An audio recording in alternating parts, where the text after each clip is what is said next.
स्वामी जी, सारी बातों को अगर संक्षेप में किया जाए और मैं ये मनन करूं कि हे परमपिता परमेश्वर और हे ईश्वर और मेरी शुद्ध आत्मा, ईश्वर का अर्थ होता है मेरे भीतर विराजमान ज्ञान दर्शन वाली शुद्ध आत्मा, मुझे ऐसी शक्ति दो कि मैं संसार के समस्त 84 लाख जीवा योनियों के प्राणियों को अकर्ता, निर्दोष, निमित्त और शुद्ध आत्मा देखूं। हर क्षण ये भावना मेरे भीतर बनी रहे और मैं कभी भी इसकी भूल नहीं करूं।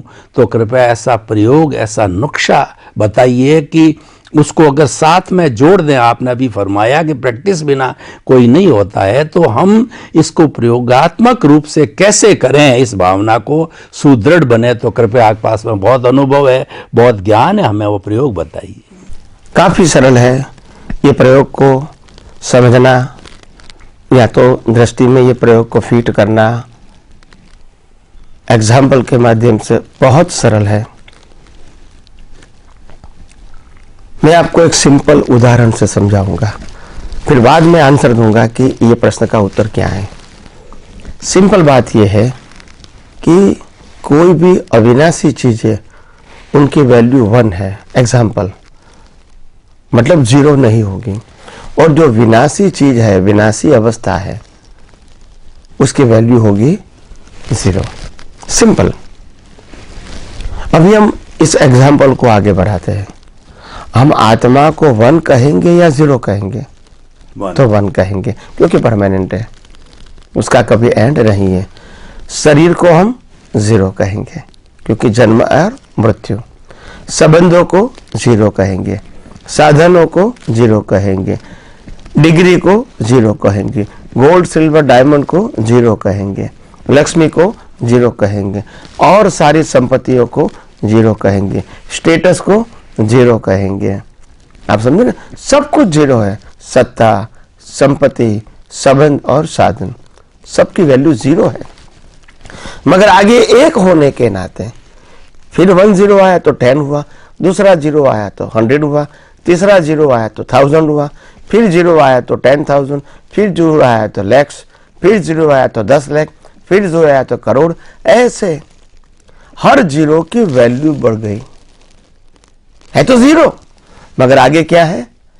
1 है, तो हर 0 की वैल्यू बढ़ गई। मगर हमको ये समझना है कि वैल्यू हमको 1 की करना है, 0 की नहीं करना है। आप कहोगे क्यों नहीं? जब 1 के आधार से जो 0 की वैल्यू बढ़ती है, तो फिर हम 1 की वैल्यू के छोड़ के 0 की वैल्यू क्यों नहीं करें? तो सिंपल बात है, 0 की वैल्यू तो 0 ही है, क्योंकि ये संयोग जो दिया है शरीर के साथ, सत्ता, संपत्ति, संबंध और साधन, किसने दिया है? कुदरत ने दिया है। किसके पास रहेगा? कुदरत के पास रहेगा। ये पंच महाभूतों का शरीर भी किसके पास रहेगा? कुदरत के पास रहेगा। इसलिए तो उनकी वैल्यू 0 है। आपको मिलता है सिर्फ भुगतान करने के लिए, ओनरशिप के लिए, डूअरशिप के लिए नहीं मिलता है आपको, तो 0 ही है। मगर जहां तक 1 है, वहां तक हर 0 की वैल्यू है। रिलेटिव व्यू पॉइंट, हर 0 की वैल्यू है।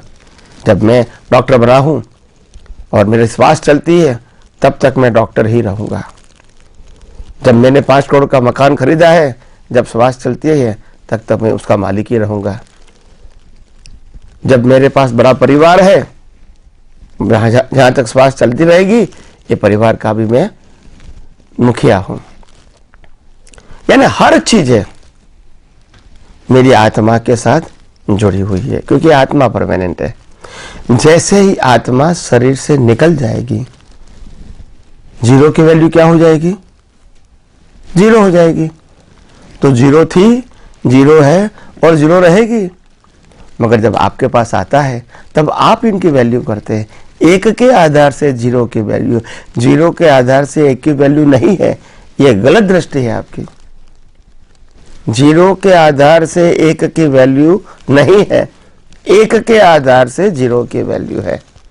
और इसीलिए हमको इस संसार में रहते हुए हर अवस्था को अलिप्त रह के जानना है, मानना है, अनुभव करना है, तो कर सकते हैं।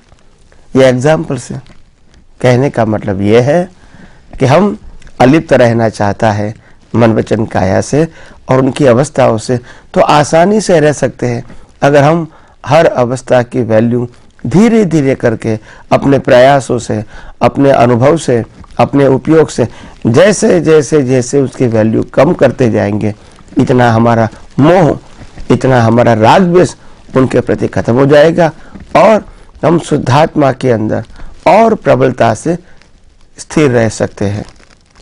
तो ये प्रयोग है